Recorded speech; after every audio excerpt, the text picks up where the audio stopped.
The Panama Canal is one of the greatest and most challenging feats of engineering ever undertaken. It joins the Pacific and Atlantic Oceans via a 50-mile route across the Isthmus of Panama. The idea of joining the oceans in such a way dates way back to the 16th century, when Carlos I of Spain had a route surveyed along the Chagres River.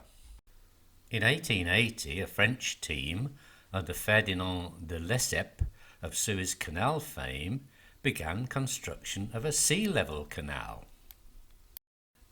The impossibility of this scheme soon became recognised, and despite changing his ideas to a lock canal, funding was withdrawn in 1888.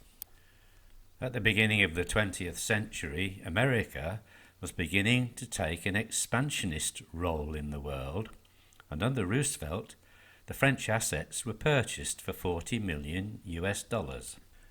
At the time, Panama was part of Colombia, and when the Colombians objected to this American intrusion, Roosevelt used his gunboat diplomacy to gain independence for Panama. In return, the US was granted exclusive possession of the canal zone. After some initial setbacks, John Stevens set about recruiting mainly West Indian labourers and re-equipping the machinery to build a lock canal. Several thousand workers had already perished in the French project, mainly due to yellow fever and malaria. The Americans, to their credit, quickly addressed the problem, and under Dr. William Gorgas, by 1905 these diseases had been virtually wiped out. Stevens soon resigned, and he was replaced by a no-nonsense Army Corps engineer, Lieutenant Colonel George Washington Goethals. In October 1913, President Woodrow Wilson operated a telegraph in the White House, which detonated the final explosion to flood the massive Culebra Cut. Officially opened on August 15, 1914, the project had cost over $350 million. During both the French and the American phases of the project, it is estimated that over 25,000 lives were lost.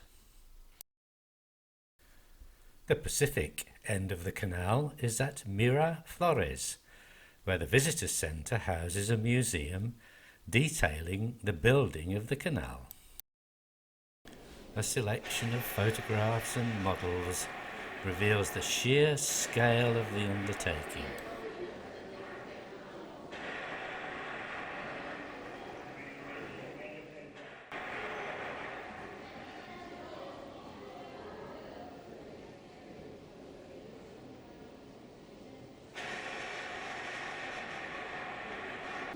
And the simulator gives you the chance to pilot your own ship through the locks. In 1977, President Carter controversially signed the Torrijos-Carter Treaty to begin the 20-year process of handing the canal back to Panama.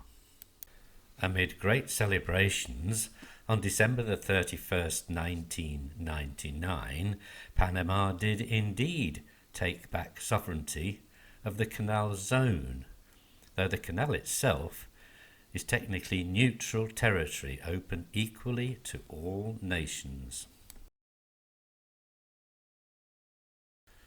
In September 2007, work began on the construction of a new 60% larger set of locks.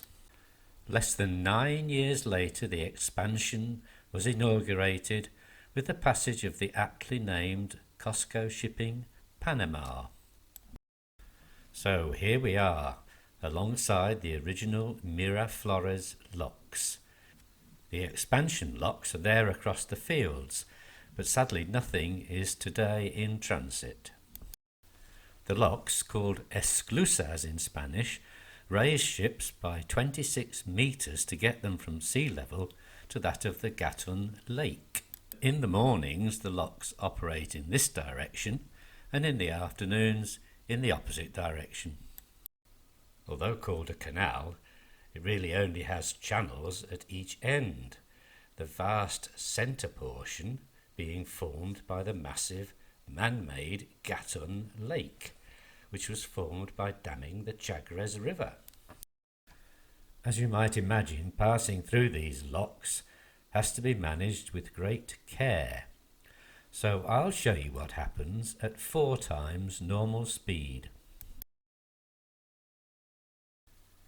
These silver locomotives, called mules, are there to guide the ships through the locks, whilst forward motion is provided by the ships themselves. Getting the right tension on the cables between up to 8 mules is quite a skillful job.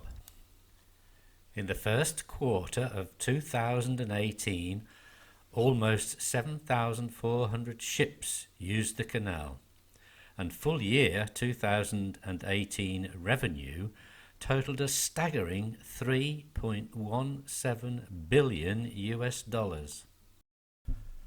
The Panama Canal represents about 40% of Panama's revenue.